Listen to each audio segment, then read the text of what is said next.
Hallelujah, ഹല്ലേലൂയ. യേശുവേ ആരാധന. യേശുവേ ആരാധന.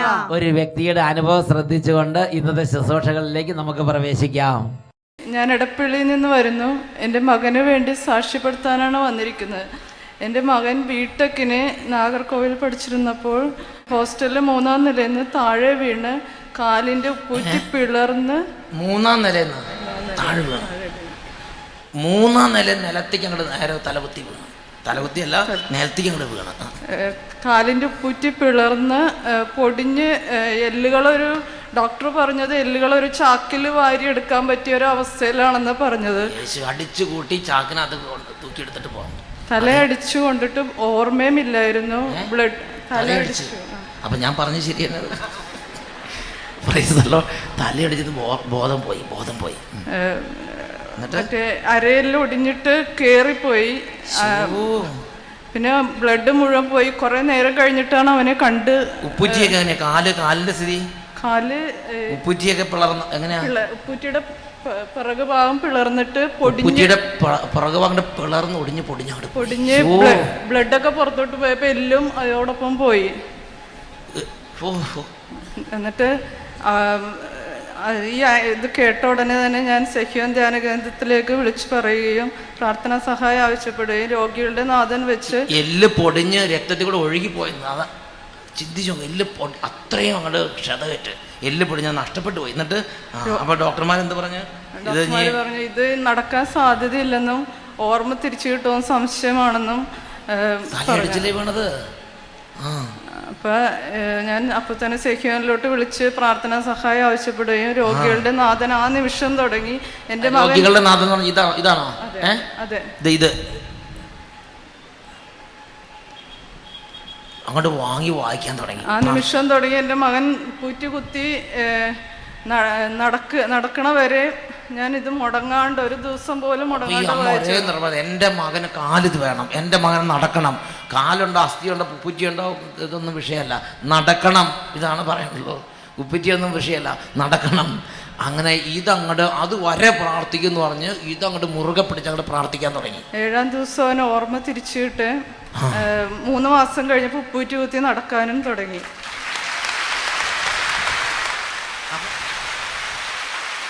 പോരാ,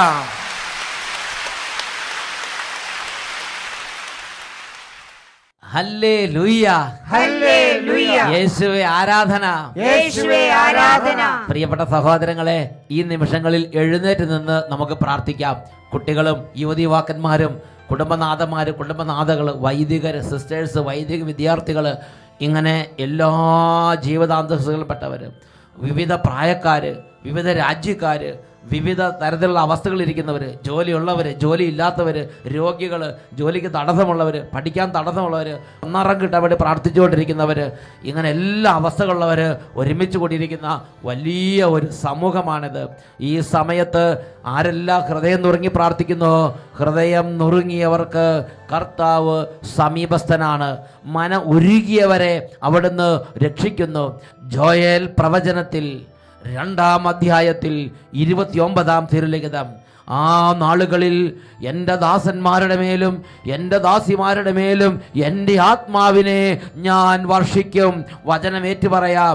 ആ നാളുകളിൽ എൻ്റെ ദാസന്മാരുടെ മേലും എൻ്റെ ദാസിമാരുടെ മേലും എൻ്റെ ആത്മാവിനെ ഞാൻ വർഷിക്കും. ഹല്ലേലൂയ, ഹല്ലേലൂയ, ഹല്ലേലൂയ. ഇരു കരങ്ങൾ ഉയർത്തി ദൈവമക്കൾ ഒരുമിച്ച് ഉറക്കെ സ്തുതിക്കട്ടെ. ഹല്ലേലൂയ, ഹല്ലേലൂയ. ഓ മഹത്വത്തിന്റെ കർത്താവേ, ഓ ആത്മാവിനെ വർഷിക്കുന്നവനെ, ഹൃദയങ്ങളുടെ എല്ലാ അവസ്ഥകളുടെ മേലും അധികാരമുള്ളവരെ, ഈ നിമിഷങ്ങളിൽ കുടുംബങ്ങളിലേക്ക് ഇടപെടണമേ. ഹല്ലേലൂയ, ഹല്ലേലൂയ, ഹല്ലേലൂയ, ഹല്ലേലൂയ. പരിശുദ്ധാത്മാവേ, പരിശുദ്ധാത്മാവേ, പരിശുദ്ധാത്മാവേ, പരിശുദ്ധാത്മാവേ, പരിശുദ്ധാത്മാവേ. എല്ലാ മക്കളും കൈകൾ ഉയർത്തി സ്തുതിക്കുന്നു. ഓ ശക്തിയുടെ അഭിഷേകം നിറയട്ടെ, ഓ സൗഖ്യത്തിന്റെ അഭിഷേകം നിറയട്ടെ, ഓ വചനത്തിന്റെ അഭിഷേകം നിറയട്ടെ, ഓ വിടുതലിന്റെ അഭിഷേകം നിറയട്ടെ, ഓ കൃപയുടെ അഭിഷേകം നിറയട്ടെ, അത്ഭുത ശക്തി നിറയട്ടെ. യേശുവേ, യേശുവേ, യേശുവേ, യേശുവേ, യേശുവേ, യേശുവേ, ഹല്ലേലൂയ ഹല്ലേലൂയ. യേശുവേ ആരാധന ആരാധന, യേശുവേ ആരാധന ആരാധന, യേശുവേ ആരാധന, യേശുവേ ആരാധന. ഹല്ലേലൂയ ഹല്ലേലൂയ. കർത്താവായ ദൈവമേ, എളിയ മക്കളുടെ മേൽ കരുണയായിരിക്കണമേ. ഈ നിമിഷങ്ങളിൽ ഈ പ്രിയപ്പെട്ട കുടുംബങ്ങളെ അവിടുന്ന് ഇപ്പോൾ പ്രത്യേകവിധ അഭിഷേകം ചെയ്യണമേ. ഓരോ കുടുംബത്തിലേക്ക് ഞങ്ങളുടെ ആത്മാവിനെ നിറയ്ക്കണമേ. യേശു ക്രിസ്തുവിന്റെ നാമത്തിൽ ഓരോ മകനെയും ഓരോ മകളെയും അനുഗ്രഹിക്കുന്നു, ഇപ്പോഴും എപ്പോഴും എന്നേക്കും. ആമേൻ. ആമേൻ. ആമേൻ. Praise the lord. Praise the lord. ഹല്ലേലൂയ. ഹല്ലേലൂയ. ഈ നിമിഷങ്ങളിൽ നമുക്ക് ഇരിക്കാം. പ്രിയപ്പെട്ട സഹോദരങ്ങളെ, ഇന്ന് നാം ചിന്തിക്കുന്ന വിഷയമാണ് വചനം കേട്ടുകൊണ്ടിരിക്കുമ്പോൾ സംഭവിക്കുന്ന അത്ഭുതങ്ങൾ. വചനം കേട്ടുകൊണ്ടിരിക്കുമ്പോൾ തന്നെ മനുഷ്യബുദ്ധിക്ക് അഗ്രാഹ്യമാം വിധമുള്ള വൻ കാര്യങ്ങൾ കേട്ടുകൊണ്ടിരിക്കുന്നവരുടെ ജീവിതത്തിലേക്ക് സംഭവിക്കുന്നുണ്ട്. ഉറക്കെ പറയാ ഹല്ലേലൂയ. കുട്ടികള് ഈ അഭിഷേകാഗ്നിയുടെ ബെസ്റ്റ് ഫ്രണ്ട്സ് ആണ്. കുട്ടികൾ എല്ലാ സ്ഥലത്തും ചിലവും പറയാറുണ്ട്, അഭിഷേകാഗ്നിയിൽ കാണുന്നത് പോലെ എല്ലാം ഞങ്ങൾ സ്വീകരിക്കുന്നു, കേൾക്കുന്നു, സ്വീകരിക്കുന്നു, ഞങ്ങളെ കർത്താവ് അനുഗ്രഹിക്കുന്നു. ഒരുപാട് വിദ്യാർത്ഥി അനുഭവമാണ്. കുട്ടികൾ ഉറക്കെ പറഞ്ഞേ ഹല്ലേലൂയ, ഹല്ലേലൂയ. പ്രിയപ്പെട്ട സഹോദരങ്ങളെ, ഈ അടുത്ത കാലത്തായി ഞാൻ ചില ആളുകളിൽ നിന്ന് കേൾക്കുന്ന ഒരു കാര്യമുണ്ട്. അവർ പറയുകയാണ്, എപ്പോഴും വചനം ഇങ്ങനെ കേട്ടോണ്ടിരുന്നിട്ട് എന്താ കാര്യം? വചനം കേൾക്കുന്നതിനെ കുറിച്ചുള്ള ഒരു മടുപ്പ് ചില ആളുകൾ പറയുന്നത് എൻ്റെ ശ്രദ്ധയിൽപ്പെട്ടു. ചില ആളുകൾ പറയുന്നത് ഞാൻ കേട്ടു, എപ്പോഴും ഇങ്ങനെ വചനം പ്രസംഗിച്ച് നടന്നതുകൊണ്ട് എന്താ കാര്യം?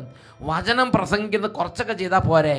എപ്പോഴും 2 ചാനലുകൾ, ഷാലോം ചാനൽ, ഗുഡ്നസ് TV, ഈ 2 ചാനലുകളിൽ ദൈവവചന ശുശ്രൂഷകൾ, അതുപോലെ പല റേഡിയോകളിൽ ദൈവവചന ശുശ്രൂഷകൾ. അത് ഇത്രമാത്രം ആവശ്യമുണ്ടോ? വല്ലപ്പോഴൊക്കെ ഒന്ന് പോരെ? ആ കുർബാനയുടെ ഇടയിലുള്ള 5 മിനിറ്റൊക്കെ അത് മതി, അതൊക്കെ ധാരാളം മതി എന്ന് ചിന്തിക്കുന്ന ചില ആളുകളെ ഈ കാലഘട്ടത്തിലും നമുക്ക് കാണാൻ സാധിക്കും. പ്രിയപ്പെട്ട സഹോദരങ്ങളെ, അങ്ങനെയുള്ള ചില അഭിപ്രായങ്ങൾ കേട്ടപ്പോൾ ദൈവസന്നിധിയിൽ ഹൃദയം നുറുങ്ങി പ്രാർത്ഥിക്കാൻ തുടങ്ങി. ദൈവമേ, ഇതിനെക്കുറിച്ചുള്ള അങ്ങയുടെ ഇംഗിതം എന്തെന്ന് വെളിപ്പെടുത്തി തരണമേ. പ്രിയപ്പെട്ട സഹോദരങ്ങളെ, അപ്പോൾ പരിശുദ്ധാത്മാവ് വിശുദ്ധ ലിഖിതങ്ങളിൽ ദൈവവചനം കേൾക്കുന്ന ഒരു വ്യക്തിയുടെ മേൽ സംഭവിച്ചുകൊണ്ടിരിക്കുന്ന അത്ഭുതകരമായ അഭിഷേകങ്ങളെ കുറിച്ച് വെളിപ്പെടുത്തുകയുണ്ടായി. ഉറക്കെ പറഞ്ഞേ ഹല്ലേലൂയ. അതുകൊണ്ട് ഇപ്പോൾ നമ്മൾ ചിന്തിക്കുന്നത്, വചനം കേട്ടുകൊണ്ടിരിക്കുമ്പോൾ എന്തെല്ലാം കാര്യങ്ങളാണ് ഒരു വ്യക്തിക്ക് ലഭിക്കുന്നതെന്ന് കുറച്ച് മേഖലകളെ നമ്മളിന്ന് പരിശോധന നടത്താൻ പോവുകയാണ്. ആദ്യമായി അപ്പോസ്തല പ്രവർത്തനം 10:44 വചനം പഠിപ്പിക്കുകയാണ്. പത്രോസ് ഇത് പറഞ്ഞുകൊണ്ടിരിക്കുമ്പോൾ കേട്ടുകൊണ്ടിരുന്ന എല്ലാവരുടെ മേലും പരിശുദ്ധാത്മാവ് നിറഞ്ഞു. ഹല്ലേലൂയ. ഏറ്റു പറഞ്ഞ് പ്രാർത്ഥിക്കാം. പത്രോസ് ഇത് പറഞ്ഞുകൊണ്ടിരിക്കുമ്പോൾ കേട്ടുകൊണ്ടിരുന്ന എല്ലാവരുടെ മേലും പരിശുദ്ധാത്മാവ് വന്നു. പ്രിയപ്പെട്ട സഹോദരങ്ങളെ, ഒരു വലിയ സമൂഹം മുമ്പിൽ ഇരിക്കുകയാണ്. പത്രോസ് അപ്പോസ്തലൻ മറ്റ് 11 പേരോടും ഒപ്പം എഴുന്നേറ്റ് നിന്ന് അവരോട് ദൈവത്തിന്റെ വചനം അതിശക്തമായി പ്രസംഗിച്ചുകൊണ്ടിരിക്കുകയാണ്. ആ പ്രസംഗിച്ചുകൊണ്ടിരുന്നപ്പോൾ വചനം കേട്ടുകൊണ്ടിരുന്ന ആളുകളെ കുറിച്ച് പറയുകയാണ്. അവർ കൈവെപ്പ് വിശ്വാസത്തോടെ സ്വീകരിച്ചിട്ടില്ല, അവർ അനുദപിച്ച് മുട്ടുമടക്കി സാഷ്ടാംഗം വീണിട്ടില്ല, അവർ മറ്റൊരു തരത്തിലുള്ള പ്രൈസ് ആൻഡ് വർഷിപ്പ് ഒന്നും ആരംഭിച്ചിട്ടില്ല. വചനം വെറുതെ അങ്ങനെ കേട്ടുകൊണ്ടിരിക്കുക. വചനം കേട്ടുകൊണ്ടിരിക്കുമ്പോൾ പത്രോസ് ഇത് പറഞ്ഞുകൊണ്ടിരിക്കുമ്പോൾ തന്നെ കേട്ടുകൊണ്ടിരുന്ന എല്ലാവരുടെ മേലും പരിശുദ്ധാത്മാവ് വന്നു. ഈ അടുത്ത കാലത്തായി അച്ഛൻ UK-യിലുള്ള മാഞ്ചസ്റ്റർ എന്ന സിറ്റിയിൽ, മാഞ്ചസ്റ്റർ എന്ന പട്ടണത്തിൽ വചന പ്രസംഗത്തിനായി പോവുകയുണ്ടായി. അവിടെ വലിയൊരു ഓഡിറ്റോറിയത്തിൽ ദൈവജനം തിങ്ങിക്കൂടിയിരിക്കുമ്പോൾ അവിടെ ഒരു ദൈവ പൈതൽ സാക്ഷ്യപ്പെടുത്താൻ വേണ്ടി വന്നു. ആ ദൈവ പൈതലിന്റെ പേരാണ് ജോയൽ. പ്രസ്റ്റൺ എന്ന ദേശത്ത് നിന്ന് ജോയൽ എന്ന ചെറുപ്പക്കാരൻ അദ്ദേഹത്തിൻ്റെ അനുഭവം പറയാൻ വരികയാണ്. അദ്ദേഹം 10-20 വർഷമായി മദ്യപാനം, പുകവലി, ഇങ്ങനെയുള്ള അന്ധകാര പീഡകൾക്ക് അടിമപ്പെട്ടിരിക്കുന്ന ഒരു ജീവിതത്തിൻ്റെ ഉടമയായിരുന്നു. പ്രിയപ്പെട്ട സഹോദരങ്ങളെ, ആത്മീയ കാര്യങ്ങളിൽ പള്ളിയിലൊക്കെ പോകുമെങ്കിലും ആത്മീയ കാര്യങ്ങളിൽ ഒരു തീ, ഒരു ഉണർവ്, ഒരു ശുഷ്കാന്തി, ഒരു അഭിഷേകം, ഒരു കത്തുന്ന അവസ്ഥ അത് ജീവിതത്തിൽ ഇല്ലായിരുന്നു എന്ന് അദ്ദേഹത്തിന് വെളിപ്പെടുത്തുകയുണ്ടായി. അദ്ദേഹത്തിന് ഇങ്ങനെയുള്ള വചന പ്രസംഗങ്ങളോടോ വചന ശുശ്രൂഷകളോടോ മതിപ്പുണ്ടായിരുന്നില്ല. അദ്ദേഹത്തിൻ്റെ ഭാര്യ നല്ല വിശ്വാസം, തീഷ്ണതയോടെ കർത്താവിനെ ആരാധിക്കുന്ന, കർത്താവിൻ്റെ ഒരു പ്രിയപ്പെട്ട ഒരു ദൈവ പൈതൽ, തീയുള്ള ഒരു ദൈവ പൈതൽ. പ്രിയപ്പെട്ട സഹോദരങ്ങളെ, ഒരു ദിവസം നോട്ടിംഗ്ഹാം എന്ന സ്ഥലത്ത് ഒരു ഓഡിറ്റോറിയത്തിൽ വചന ശുശ്രൂഷ നടക്കുമ്പോൾ ഈ ഭാര്യയുടെ ഒരു പ്രേരണയൊക്കെ സ്വീകരിച്ച് ജോയൽ എന്ന് പറയുന്ന ഈ ദൈവ പൈതൽ ആ നോട്ടിംഗ്ഹാം ആ ഓഡിറ്റോറിയത്തിലേക്ക് ഇത് കാണാനും കേൾക്കാനും ഒക്കെ ആയിട്ട് വന്നു. വിശ്വസിച്ച് മാനസാന്തരപ്പെടാൻ വേണ്ടി ഒന്നും ഉദ്ദേശത്തിൽ വന്നതല്ല, വെറുതെ ഇങ്ങനെ കാണാനും കേൾക്കാനുമായിട്ട് വന്നിരിക്കുകയാണ്. അദ്ദേഹം നോക്കുമ്പോൾ വലിയൊരു ജനക്കൂട്ടം വന്ന് വചനം ഇങ്ങനെ കേട്ടുകൊണ്ടിരിക്കുക. പകൽക്കാലം മുഴുവനും രാവിലെ 7-8 മണി മുതൽ ദൈവജനം ഓഡിറ്റോറിയത്തിലേക്ക് ഒഴുകുകയാണ്. ആ അരേര മുഴുവനും ദൈവവചനം കൊണ്ട് നിറഞ്ഞു. ഈ ജനം ഇങ്ങനെ വചനം ഇങ്ങനെ കേട്ടുകൊണ്ടിരിക്കുകയാണ് പകൽക്കാലം മുഴുവനും. അപ്പോൾ ഈ ജോയൽ പറയുകയാണ്, ഈ ജോയൽ വചനം കേട്ട് കുമ്പസാരിച്ച് നല്ല മനുഷ്യനാകാൻ വേണ്ടി ഉദ്ദേശത്തിൽ വന്നതൊന്നുമല്ല. ജോയൽ അവിടെ ഇരുന്ന് ഇങ്ങനെ എണ്ണുകയാണ്. 1000, 2000, 3000, 4000, 5000 ഇങ്ങനെ വന്ന ആളുകളുടെ എണ്ണം എടുക്കുകയാണ്. ആളുകളുടെ എണ്ണം എടുത്ത് അദ്ദേഹം എന്തിക്കുകയാണ്, ഇതിൽ ഒരാൾ ഒരു 50 പൗണ്ട് ഇട്ട്, അല്ലെങ്കിൽ ഒരാൾ ഒരു 10 പൗണ്ട് ഇട്ട്, അങ്ങനെയാണെങ്കിൽ ഈ 5000 പേര് ഇത്രയും പൗണ്ട് ഇടുമ്പോൾ ഈ പൈസ എങ്ങോട്ട് പോകും? ഇങ്ങനെ ആവശ്യമില്ലാത്ത ചിന്തകളിൽ ഇദ്ദേഹം അങ്ങനെ മുഴുകിയിരിക്കുകയാണ്. എന്നാലും അദ്ദേഹം അവിടെ ഇരുന്ന് ആ പകൽക്കാലം മുഴുവനും വചനം കേട്ടുകൊണ്ടേയിരുന്നു. സ്റ്റേജിൽ നടക്കുന്ന കാര്യങ്ങളെല്ലാം ശ്രദ്ധിച്ചുകൊണ്ടേയിരുന്നു. കേട്ടുകൊണ്ടിരുന്ന ഈ ജോയലിന്റെ മേൽ അത്യുന്നതമായൊരു ദൈവശക്തി വന്നങ്ങോട്ട് ഇറങ്ങി. ഒരു അഗ്നി അഭിഷേകം വന്നിറങ്ങി. വചനം കേട്ടുകൊണ്ടിരിക്കുമ്പോൾ തന്നെ ആത്മാവിന്റെ അഭിഷേകം അദ്ദേഹത്തെ പൊതിഞ്ഞു. അദ്ദേഹം ഒരു പുതിയ സൃഷ്ടിയായി. അദ്ദേഹം അന്ന് വൈകുന്നേരം ശുശ്രൂഷ കഴിഞ്ഞ് വീട്ടിലേക്ക് മടങ്ങി ചെന്നു. കുപ്പിയെടുത്ത് പൊട്ടിക്കാൻ നോക്കി, കുപ്പിയെടുത്ത് കുടിക്കാൻ നോക്കി, മദ്യപിക്കാൻ പറ്റുന്നില്ല. അദ്ദേഹത്തിന്റെ സ്വഭാവം മാറിപ്പോയി. പുകവലിക്കാൻ നോക്കുന്നു, പുകവലിക്കാൻ താല്പര്യമില്ലാതായി. പുകവലിയും മദ്യപാനവും അദ്ദേഹത്തെ നീങ്ങിപ്പോയ കാര്യം അദ്ദേഹം തിരിച്ചറിഞ്ഞു. അദ്ദേഹം ഒരു പുതിയ സൃഷ്ടിയായ കാര്യം അദ്ദേഹം അറിഞ്ഞു. പ്രിയപ്പെട്ട സഹോദരങ്ങളെ, ആ ദൈവ പൈതൽ രൂപാന്തരപ്പെട്ടു. ഇതാ യേശു ക്രിസ്തുവിനൊരു അത്യുഗ്ര സാക്ഷിയായി അദ്ദേഹം രൂപാന്തരപ്പെട്ടു. അച്ഛൻ മാഞ്ചസ്റ്റർ സിറ്റി സെന്ററിലുള്ള GMAX ഓഡിറ്റോറിയത്തിൽ ചെന്നപ്പോൾ അവിടെ ഇംഗ്ലണ്ടിൽ എല്ലാ ഭാഗത്തു നിന്നും ജനങ്ങൾ കൂട്ടമായി വന്നിരുന്ന് വചനം ശ്രവിക്കുകയാണ്. അപ്പോൾ ഈ ജോയൽ എന്ന് പറഞ്ഞ ദൈവ പൈതൽ എങ്ങനെയാണ് നോട്ടിംഗ്ഹാമിൽ ദൈവജനം ഒരുമിച്ച് കൂടി വചനം കേട്ടുകൊണ്ടിരുന്നപ്പോൾ തൻ്റെ മേൽ ആത്മാവ് ഇറങ്ങുകയും തൻ്റെ ജീവിതത്തെ എങ്ങനെയാണ് പരിശുദ്ധാത്മാവ് രൂപാന്തരപ്പെടുത്തുകയും ചെയ്തതെന്ന് അവിടെ കൂടിയിരുന്ന വിശ്വാസികളുടെ മുമ്പിൽ അദ്ദേഹം വെളിപ്പെടുത്തി ദൈവത്തെ ആരാധിക്കുന്ന ഒരു രംഗം അച്ഛൻ്റെ ഈ കണ്ണുകൾ കൊണ്ട് കാണാൻ ദൈവം ഇടവരുത്തി. പ്രിയപ്പെട്ട സഹോദരങ്ങളെ, അപ്പോസ്തല പ്രവർത്തനത്തിൽ 10:44 പത്രോസ് ഇത് പറഞ്ഞുകൊണ്ടിരിക്കുമ്പോൾ കേട്ടുകൊണ്ടിരുന്ന എല്ലാവരുടെ മേലും പരിശുദ്ധാത്മാവ് വന്നു. ജോയൽ ഒരാൾ സാക്ഷ്യം പറഞ്ഞെങ്കിൽ സാക്ഷ്യം പറയാത്ത ആയിരക്കണക്കിന് ആളുടെ ജീവിതത്തിൽ ഈ ആത്മാവ് ഒരു 100,000 വിധത്തിലുള്ള വ്യതിയാനങ്ങൾ, മാനസാന്തരങ്ങൾ, കൃപയുടെ അഭിഷേകങ്ങൾ, ദൈവരാജ്യ ബോധ്യങ്ങൾ, ആത്മീയ ഉണർവുകൾ, വചനത്തിന്റെ അഭിഷേകങ്ങൾ ആത്മാവ് പകർന്ന് തീ പിടിപ്പിച്ച് തീയാക്കി മാറ്റിയിട്ടുണ്ടെന്നുള്ളത് ഒരു സത്യമാണ്. ഉറക്കെ പറയാ ഹല്ലേലൂയ, ഹല്ലേലൂയ. പ്രിയപ്പെട്ട സഹോദരങ്ങളെ, വചനം കേട്ടുകൊണ്ടിരിക്കുമ്പോൾ സംഭവിക്കുന്ന രണ്ടാമത്തെ കാര്യമാണ്, വചനം കേട്ടുകൊണ്ടിരിക്കുമ്പോൾ ശരീരത്തിൽ നിന്ന് രോഗത്തിന്റെ കെട്ടുകൾ അഴിയും. സങ്കീർത്തന പുസ്തകത്തിൽ 107-ാം അധ്യായത്തിൽ 20-ാം തിരുലിഖിതം അവിടുന്ന് തന്റെ വചനം അയച്ച് അവരെ സുഖപ്പെടുത്തി വിനാശത്തിൽ നിന്ന് വിടുവിച്ചു. ഒരു ദൈവപൈതൃക അനുഭവം തന്നെ ശ്രദ്ധിക്കും മക്കളെ. എൻ്റെ പേര് ജെസ്സി കൊറിയ.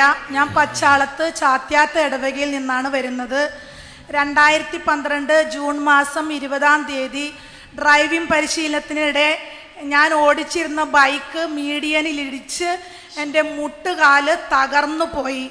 എക്സ്റേ എടുത്തപ്പോൾ ഡോക്ടർ എന്നോട് പറഞ്ഞു, ഒരു മരക്കഷ്ണം കോടാലി കൊണ്ട് കൊത്തിപ്പൊളിക്കുന്നത് പോലെ തകർന്നിരിക്കുകയാണെന്ന്.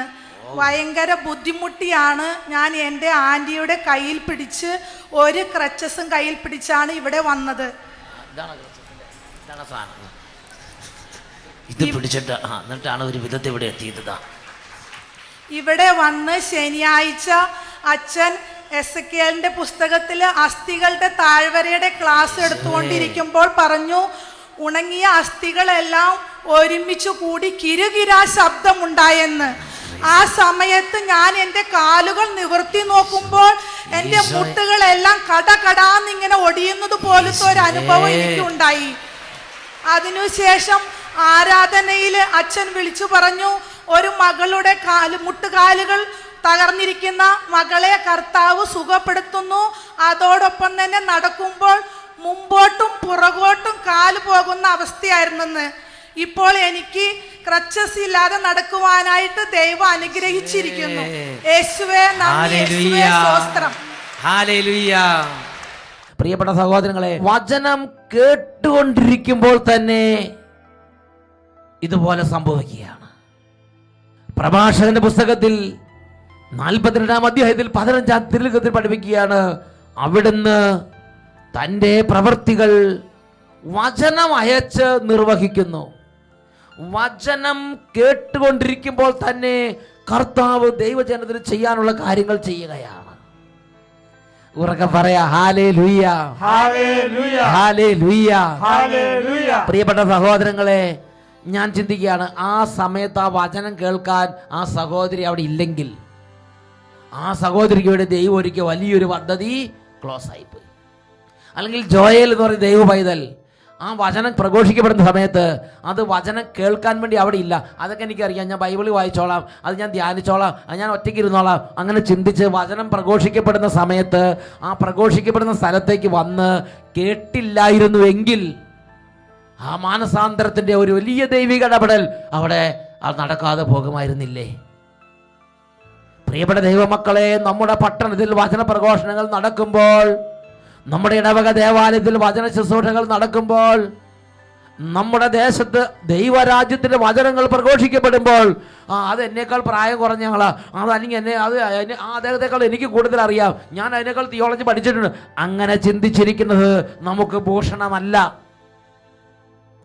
കർത്താവ് അയക്കുന്ന കർത്താവിന്റെ സുവിശേഷം ഭരമേൽക്കാൻ യോഗ്യരെന്ന് ദൈവം അംഗീകരിച്ചതനുസരിച്ചാണ് കർത്താവ് അവരെ അയച്ചിട്ടുള്ളത്. പ്രായം കുറഞ്ഞവരോ പ്രായം കൂടിയവരോ തിയോളജി ഉള്ളവരോ തിയോളജി അങ്ങനെയല്ല സഹോദരൻ. ഡിഗ്രി നോക്കിയിട്ടല്ല നാം വചനം കേൾക്കാൻ പോകേണ്ടത്. കർത്താവ് വിളിക്കുന്നു, ഞാൻ പോകുന്നു, എൻ്റെ കർത്താവിന്റെ വചനം സ്വർഗത്തിൽ നിന്ന് അവിടെ എനിക്ക് അയച്ചു തരുന്നു. ഇതാണ് ഞാൻ നിങ്ങൾ ചിന്തിക്കേണ്ടത്. 147-ാം സങ്കീർത്തനത്തിലെ 15-ാം തിരുലിഖിതം, അവിടുന്ന് ഉന്നതത്തിൽ നിന്ന് കൽപ്പനകൾ അയക്കുന്നു, അവിടുത്തെ വചനം പാഞ്ഞു വരുന്നു. ഉറക്കെ പറയാ ഹല്ലേലൂയ, ഹല്ലേലൂയ, ഹല്ലേലൂയ, ഹല്ലേലൂയ, ഹല്ലേലൂയ. പ്രിയപ്പെട്ട സഹോദരങ്ങളെ, ദൈവവചനം പ്രസംഗിക്കുമ്പോൾ സംഭവിക്കുന്ന മൂന്നാമത്തെ കാര്യമാണ് കഠിനമായ ഹൃദയങ്ങളിലേക്ക് അനുതാപകൃപയുടെ അഭിഷേകത്തെ കർത്താവ് പകരുന്നു. അപ്പോസ്തല പ്രവർത്തനത്തിൽ 2-ാം അധ്യായത്തിൽ 37-38 തിരുലിഖിതങ്ങൾ. ഇത് കേട്ടുകൊണ്ടിരിക്കുമ്പോൾ അവർ ഹൃദയം നുറുങ്ങി പത്രോസിനോടും മറ്റപ്പോസ്തലന്മാരോട് ചോദിച്ചു, സഹോദരന്മാരെ, ഞങ്ങൾ എന്താണ് ചെയ്യേണ്ടത്? പത്രോസ് അവരോട് പറഞ്ഞു, നിങ്ങൾ പശ്ചാത്തപിക്കുവീൻ, പാപമോചനത്തിനായി എല്ലാവരും യേശുക്രിസ്തുവിന്റെ നാമത്തിൽ സ്നാനം സ്വീകരിക്കുവീൻ, പരിശുദ്ധാത്മാവിന്റെ ദാനം നിങ്ങൾക്കും ലഭിക്കും. വചനം കേട്ടുകൊണ്ടിരുന്നവരുടെ മേലാണ് ഈ ഒരു വലിയ ദൈവരാജ്യ വ്യത്യാസം ഉണ്ടായത്. കരിങ്കല്ല് പോലുള്ള ഹൃദയങ്ങളെ മാംസളമാക്കുന്ന വിധം ദൈവത്തിന്റെ കരസ്പർശനം സംഭവിക്കുന്ന നിമിഷങ്ങളാണ്. ജീവിക്കുന്ന ദൈവത്തിന്റെ വചനങ്ങൾ പ്രഘോഷിക്കപ്പെടുകയും അത് കേട്ടുകൊണ്ടിരിക്കുകയും ചെയ്യുന്ന സമയങ്ങൾ. ഉറക്കെ പറയാ ഹല്ലേലൂയ, ഹല്ലേലൂയ. പ്രിയപ്പെട്ട സഹോദരങ്ങളെ, ഒരു സംഭവം ഞാൻ ഓർമ്മിക്കുന്നുണ്ട്. വർഷങ്ങൾക്ക് മുമ്പ് ഒരു ധ്യാനം നടന്നുകൊണ്ടിരിക്കുകയാണ്. കർത്താവിൻ്റെ വചനം കർത്താവ് വെളിപ്പെടുത്തിയതുപോലെ അതിശക്തമായി കർത്താവിൻ്റെ ജനത്തിന് മേൽ പ്രഖ്യാപിക്കപ്പെട്ടു. ഒരു ദൈവ പൈതൽ അച്ഛൻ്റെ അടുത്തേക്ക് വന്നു. അദ്ദേഹം പറയുകയാണ്, എൻ്റെ അച്ഛ, ഇന്ന് വരെയുള്ള എൻ്റെ ജീവിതം താറുമാറായി തകർന്നു കിടക്കുകയാണ്. ഞാൻ വാറ്റുചാരായം, ഒരുപാട് വിധത്തിൽ അവിഹിതമായ ധനസമ്പാദനം, ഇന്ന് വാറ്റാനുള്ള ചാരായത്തിൻ്റെ മറ്റ് സംവിധാനം എല്ലാം എൻ്റെ പറമ്പിലുണ്ട്. ഞാനത് ഉപേക്ഷിക്കുകയാണ്. പ്രിയപ്പെട്ട വചനം കേട്ടുകൊണ്ടിരുന്നപ്പോൾ ദൈവരാജ്യത്തിൻ്റെ ആത്മാവ് അതുവരെ കഠിനമായ കരിമ്പാറ പോലെ ഇരുന്ന ഹൃദയത്തെ ദൈവരാജ്യത്തിൻ്റെ വചനം സ്പർശിച്ചു. അദ്ദേഹം തീരുമാനിച്ചു, അവിഹിതമായ അന്യായ സമ്പത്ത് എനിക്ക് വേണ്ട, വാറ്റുചാരായി ഉണ്ടാക്കി അനേകരുടെ ജീവിതങ്ങളും കുടുംബങ്ങളെ നശിപ്പിച്ചുള്ള വരുമാനം എനിക്ക് വേണ്ട. അദ്ദേഹം തീരുമാനമെടുത്തു. അദ്ദേഹത്തിൻ്റെ ഹൃദയം നുറുങ്ങി. അദ്ദേഹം അനുദപിച്ചു, ഞാൻ എന്തു ചെയ്യണം? അദ്ദേഹം ചോദിക്കുകയാണ്. അദ്ദേഹം ദൈവവചനപ്രകാരം എന്ത് ത്യാഗത്തിൻ്റെയും ഏത് ത്യാഗത്തിൻ്റെ വഴികളിലൂടെ നടക്കാൻ അദ്ദേഹം ആ ഒരു വേദന എടുക്കാൻ തയ്യാറായി നിൽക്കുന്നൊരു കാഴ്ചയാണ് എൻ്റെ ദൃഷ്ടിയിൽ അപ്പോൾ ഞാൻ കണ്ടത്. പ്രിയപ്പെട്ട സഹോദരങ്ങളെ, വചനം കേൾക്കുമ്പോഴാണ് പാപത്തെ പാപമായും അകൃത്യത്തെ അകൃത്യമായി തിരിച്ചറിയാൻ എനിക്ക് നിങ്ങൾക്ക് കഴിയുക. അതിന് വചനം കേൾക്കണം. വചനം കേട്ടുകൊണ്ടിരുന്നപ്പോൾ ഹൃദയം നുറുങ്ങി ദൈവത്തെ വിളിച്ച ജനത്തെക്കുറിച്ചാണ് അപ്പോസ്തല പ്രവർത്തനം 2-ാം അധ്യായം 37-ാം തിരുലിഖിതം നമുക്ക് വെളിപ്പെടുത്തി തരുന്നത്. വീണ്ടും വചനം കേട്ടുകൊണ്ടിരിക്കുമ്പോൾ സംഭവിക്കുന്ന അതിപ്രധാനമായ മറ്റൊരു സംഗതിയാണ് വിശുദ്ധീകരണം. 1 തിമോത്തി 4-ാം അധ്യായം 5-ാം തിരുലിഖിതം. അവ വചനത്താലും പ്രാർത്ഥനയാലും വിശുദ്ധീകരിക്കപ്പെടുന്നു. നമ്മൾ വെറുതെ ഒരു ഭക്ഷണം എടുത്ത് ആ ഭക്ഷണത്തിന് നേരെ വചനം ഉച്ചരിച്ച് അല്ലെങ്കിൽ ഒരു പ്രാർത്ഥന ഉച്ചരിച്ച് അതിനെ ബ്ലസ് ചെയ്യുമ്പോൾ ആ ഭക്ഷണ പദാർത്ഥങ്ങൾ വിശുദ്ധീകരിക്കപ്പെടുന്നു. അവ വചനത്താലും പ്രാർത്ഥനയാലും വിശുദ്ധീകരിക്കപ്പെടുന്നു. അങ്ങനെയെങ്കിൽ പ്രിയപ്പെട്ട സഹോദരങ്ങളെ, ജീവിക്കുന്ന ദൈവമക്കളുടെ കർണപുടങ്ങളിൽ ജീവിക്കുന്ന ദൈവത്തിന്റെ വചനം എന്ന് വധിക്കുമ്പോൾ എത്രയോ വലിയ മാറ്റങ്ങൾ സംഭവിക്കുകയില്ല. ഞാനൊരു സംഭവം നിങ്ങളോട് പറയാം. ഇവിടെ അട്ടപ്പാടിയിൽ ഒരു വലിയ ധ്യാനം നടക്കുകയാണ്. ആ ധ്യാന സമയത്ത് അമേരിക്കയിലുള്ള ഒരു പ്രധാന പട്ടണത്തിലെ ഒരു പ്രമുഖനായ ഒരു മനുഷ്യൻ ആ ധ്യാനത്തിൽ അവിടെ ഉണ്ടായിരുന്നു. അദ്ദേഹം അതിനുശേഷം സായാഹ്നത്തിൽ അച്ഛൻ്റെ അടുത്തേക്ക് വന്നു. അദ്ദേഹം പറയാണ്, എൻ്റെ അച്ഛ, എൻ്റെ ചിരകാല അഭിലാഷമായിരുന്നു, എൻ്റെ ഒരുപാട് കാലത്തെ നേർച്ചയും എൻ്റെ ഒരുപാട് കാലത്തെ ഹൃദയത്തിൻ്റെ അഭിലാഷവുമാണ് ഈ ധ്യാനത്തിൽ ഇവിടെ വന്ന് കൂടണമെന്നുള്ളത്. ഞാൻ ചോദിച്ചു, എന്താ സഹോദര ഇങ്ങനെ സംഭവിക്കാൻ കാരണം, എന്തങ്ങനെ പറയാൻ കാരണം? അദ്ദേഹം പറഞ്ഞു, എൻ്റെ അച്ഛ, നാളുകൾക്ക് മുമ്പ് ഇങ്ങനെ ഇരിക്കുന്ന സമയത്ത് എൻ്റെ നാട്ടിൽ നിന്ന് ഒരാൾ ഫോൺ ചെയ്തു, ഇതാ ഇവിടെ ഭരണങ്ങാനം കൺവെൻഷൻ നടക്കുന്നുണ്ട്, തത്സമയം ലൈവ് ടെലികാസ്റ്റിംഗ് കിട്ടും, നോക്കാൻ പറഞ്ഞു. അദ്ദേഹം അത് നോക്കിയപ്പോൾ അദ്ദേഹത്തിന് ആ ലൈവ് ടെലികാസ്റ്റിംഗ് ഒന്നും കിട്ടിയില്ല. പക്ഷേ നെറ്റിൽ നിന്ന് തിരുവനന്തപുരം അനന്തപുരി കൺവെൻഷൻ്റെ പഴയ ഒരു ഫയല്, കുറെ എപ്പിസോഡുകൾ, കുറെ പ്രഭാഷണങ്ങൾ അദ്ദേഹത്തിന് കിട്ടി. അദ്ദേഹം അത് കേട്ടുകൊണ്ടിരിക്കുമ്പോൾ അദ്ദേഹം പറയാണ്, വൈകുന്നേരം 5 മണിക്ക് അദ്ദേഹം രാത്രി ഭക്ഷണത്തിന് വേണ്ടി 1 മണിക്കൂർ നേരം മദ്യപിക്കാനുള്ള സാധനമൊക്കെ എടുത്തു വെച്ച് മദ്യ ഗ്ലാസ് മുമ്പിൽ ഇരിക്കുമ്പോഴാണ് അദ്ദേഹം ഈ നെറ്റിൽ കൂടെ ഇത് ഓപ്പൺ ചെയ്ത് വചനം കേട്ടുകൊണ്ടിരുന്നത്. അദ്ദേഹം പറയാണ്, ആ ഗ്ലാസ് അങ്ങനെ ഇരുന്നു. അദ്ദേഹം എത്ര മണിക്കൂർ കരഞ്ഞെന്നറിഞ്ഞുകൂടാ. അദ്ദേഹത്തിന് 2 കണ്ണുകളിൽ നിന്ന് കണ്ണുനീരൊഴുകി. അദ്ദേഹം പറയാണ്, മണിക്കൂറുകൾ കണ്ണുനീരിൽ കുതിർന്ന് അദ്ദേഹം അവിടെ ഇരുന്നു.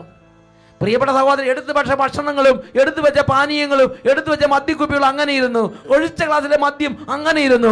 അദ്ദേഹം വചനം കേട്ട് മണിക്കൂറുകൾ അവിടെ ഇരുന്ന് കണ്ണുനീരിൽ കുതിർന്നു. അദ്ദേഹം പറയുകയാണ്, ഞാനൊന്നും പ്രത്യേകിച്ചൊന്നും ചെയ്തില്ല, എനിക്കറിയാൻ പാടില്ല എന്ത് സംഭവിച്ചു എന്ന്. അന്ന് അദ്ദേഹം ഒരു തീരുമാനം എടുത്തു, ഞാൻ ഇവിടുന്ന് കേരളത്തിൽ ചെന്ന് അട്ടപ്പാടി ചെന്ന് ഈ സ്ഥലത്ത് പോയി ഞാൻ ധ്യാനം കൂടി ഈ കാര്യം ഞാൻ സാക്ഷ്യപ്പെടുത്തും എന്ന് തീരുമാനമെടുത്തു. എന്നാൽ പെട്ടെന്ന് അവിടുന്ന് നിയമപ്രകാരം അന്ന് ലീവ് എടുത്ത് വരാൻ പറ്റിയില്ല. അങ്ങനെ അതൊക്കെ അപേക്ഷ കൊടുത്ത് സാങ്ഷനാക്കി ലീവ് എടുത്ത് ഇവിടെ വന്ന് ധ്യാനം കൂടി അതിനിടയ്ക്ക് വന്ന് ഈ അനുഭവങ്ങൾ പങ്കുവെച്ച് അദ്ദേഹം ദൈവം എങ്ങനെ തന്റെ ജീവിതത്തിൽ വചന വഴി പ്രവർത്തിച്ചു എന്ന് വെളിപ്പെടുത്തിയ സഹോദരങ്ങളെ ഉറക്കെ പറയാ, ഹല്ലേലൂയ.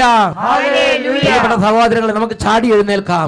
വിശുദ്ധ ലൂക്കായുടെ സുവിശേഷത്തിൽ 24-ാം അധ്യായത്തിൽ 32-ാം തിരുലിഖിതം ആ സ്ലീഹന്മാർ പറയുകയാണ്, വഴിയിൽ വെച്ച് അവൻ വചനം നമ്മളോട് വിശുദ്ധ ലിഖിതങ്ങൾ പറഞ്ഞുകൊണ്ടിരുന്നപ്പോൾ നമ്മുടെ ഹൃദയങ്ങൾ ജ്വലിച്ചിരുന്നില്ലേ?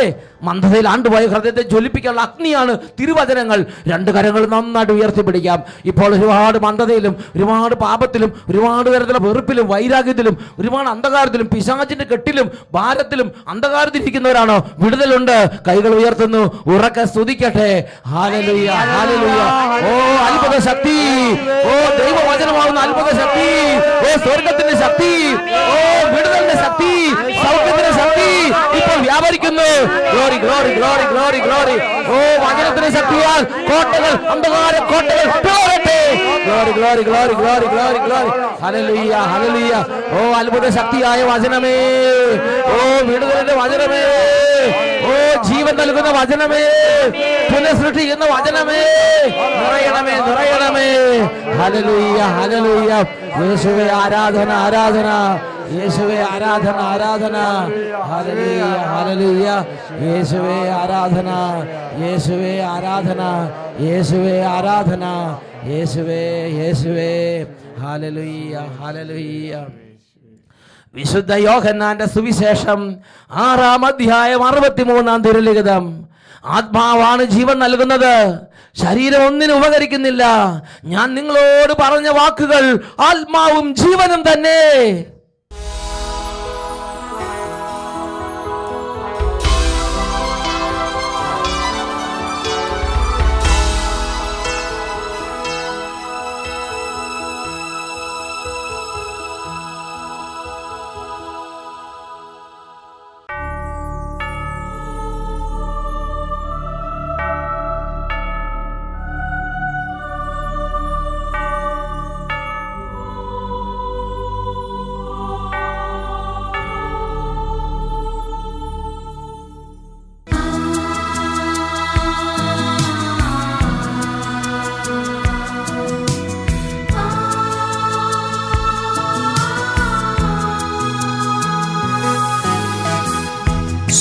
സ്നേഹിതർക്കായി സ്വയം ജീവനേകിയ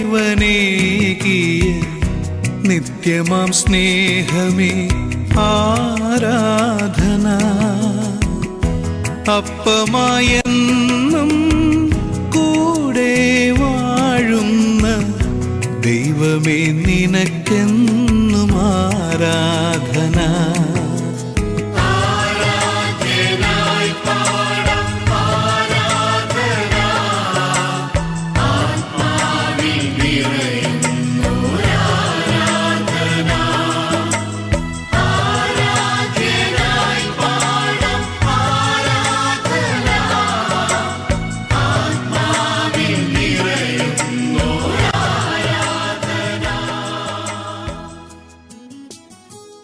ഹല്ലേലൂയ, ഹല്ലേലൂയ. യേശുവേ ആരാധന, യേശുവേ ആരാധന. ജീവിക്കുന്ന ദൈവമായ കർത്താവ് ഈ സമയം ഓരോ കുടുംബങ്ങളെയും പ്രത്യേകം അനുഗ്രഹിക്കാൻ തൻ്റെ ദിവ്യ സാന്നിധ്യം കുടുംബങ്ങളിലേക്ക് നൽകുന്ന സമയം. രണ്ട് കരങ്ങൾ നന്നായി ഉയർത്തിപ്പിടിക്കാം. ഓ ദൈവമേ, ദൈവഭയമുള്ളവനായിരിക്കുക, കൽപ്പനകളെല്ലാം അനുസരിക്കുക. ഈ ഒരു വഴിയിൽ നടക്കാനുള്ള ഒരു എളിമ തരണമേ കർത്താവേ. ദുശാഠ്യക്കാരും ധിക്കാരികളും ദുർവാശിക്കാരുമാകുന്ന ഓരോ അവസ്ഥകളിൽ നിന്ന് ഞങ്ങളെ രക്ഷിക്കണമേ കർത്താവേ. രണ്ട് കരങ്ങൾ ഉയർത്തി സ്തുതിക്കുന്നു. ഹല്ലേലൂയ, ഹല്ലേലൂയ, ഹല്ലേലൂയ. ആരാധന, ആരാധന, ആരാധന. കുടുംബങ്ങളെ രക്ഷിക്കണമേ, ജീവിതങ്ങളെ രക്ഷിക്കണമേ, രോഗികളെ സ്പർശിക്കണമേ, വിദ്യാർത്ഥികൾ അനുഗ്രഹിക്കണമേ, ഓരോ കുടുംബങ്ങളിൽ സമാധാനം നൽകണമേ, പെരുവഴിയെ പോയതിന് നേർവഴിക്ക് തിരിക്കണമേ, വിവേകം നഷ്ടപ്പെട്ടതിന് വിവേകം നൽകണമേ, മുറിവേറ്റതിന് വെച്ച് കെട്ടണമേ. ഇപ്പോൾ അവിടുന്ന് ഒരു അത്ഭുതം ചെയ്യണമേ. ഹല്ലേലൂയ, ഹല്ലേലൂയ, ഹല്ലേലൂയ, യേശുവേ, യേശുവേ.